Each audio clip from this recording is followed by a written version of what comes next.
Oi. 3x20 vattalihaksta treenin lopulla, se on aina yhtä miellyttävää. Terveisiä faneille etenkin Intiaan.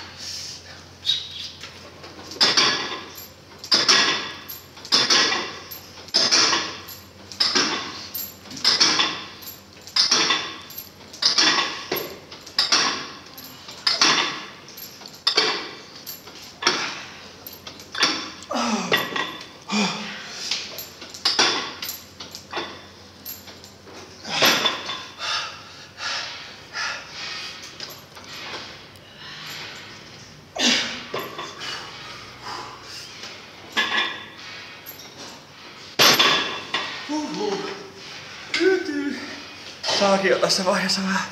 Ja tosiaan tuntuu aina yhtä mukavalta nämä, varsinkin viimeiset sarjat, kun vattalihoksetkin ovat jo valmiiksi väsyneet. Nami.